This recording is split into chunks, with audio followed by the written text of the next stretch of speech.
Hi everyone, it's Bonnie, and I just wanted to do a quick video on the do-it-yourself enamel beads. I know there's tons of videos out there. I first saw this done by Irene from Crafty Irina. Hello! And everybody was using pony beads and perler beads. I have not gone shopping in a crafting store for about 18 months and I've never ever purchased enamel dots. I've always wanted them, and I found at home I had these faceted beads. They were purchased from Walmart. Came in this little plastic bag, and I believe they were probably like $2.97, and they actually look they're faceted, so they're not completely round, and so I didn't know if these would actually work. And honestly, the hardest thing about these when doing them was setting them up on their end on the cookie tray to make sure that they stayed there, because they would roll over. But they worked. The temperature I used was 400 degrees, and I did 15 minutes exactly. I found that anything before 15 minutes, they weren't done, and no matter if I left them in there from a half hour to an hour, they all stayed the same size. It was like after that 15-minute point, they stayed the same. I don't know if that's just my experience with my oven or because of this type of bead, but that's how it worked for me. But the surprising thing that I found with these was that I got different sizes from the same size bead, and it wasn't because of the length of time, it was because of the pans that I put them on. I first started using this cookie sheet I have. I think it's from Baker's Secret, and it's called an Airbake cookie sheet. And what it was is it's two cookie sheets, but then in between there's like a cookie sheet, and then in between there's air, and then the bottom of the sheet. And the whole purpose of them was when you bake cookies, they stay thick and fluffy.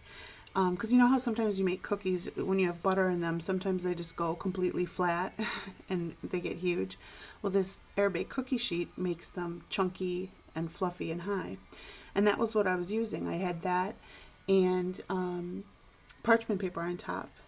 And all of my beads, if you could see this, are the first ones are all fat, smaller, and chunky. I don't know if you can see. So that was after the first sheet that I did, and I live in New York, and I did this about a week and a half ago. And at that time it was 13 degrees outside. My kitchen is in the middle of my house, so I had to open up my patio deck doors, and when it's 13 degrees outside, it gets very cold in here very fast. So I had to try to do this fast so I could get the house aired out and get it over with. So besides the cookie sheet, the Airbake cookie sheet, I then took two 13x9 pans, and then I had some Rachel Ray like loaf tins, which were a different type of metal, and I lined them all with the parchment paper, lined my beads all up, put them all in there for 15 minutes. But after 15 minutes, the ones that were on the thinner 13x9 pan got, I don't know if you can see this, they're the top ones. They're completely flatter than this one. See how much flatter this pink one is? This is the one that's on the Airbake sheet, and this is the flat one on the 13x9 page. So I was like, well, duh, I guess it depends on what you're baking them on. What if the pan is thicker or thinner, it's going to make a difference on these melting and how flat they go. So I ended up getting different sizes just because I used different pans, and I got them done a lot faster and I could close my doors and get it over with. So it ended up being a really cool experience. I think, you see, I have all of that plus another whole container full of them, and the backs are completely flat. They each have a dot on the back, but the front is completely fine. And I don't know if I can move this up here. I love the colors that I got. They're very Eastery, spring. I love the bright colors, and I'm excited that this was something so inexpensive to do. And they look just like the ones that you buy in a set for a lot more money. So thank you for everybody who did their videos to show us how to do this yourself. Greatly appreciate it, and I hope you try it.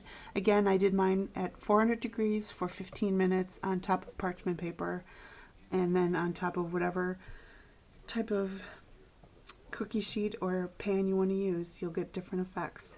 So thanks, and have a nice day.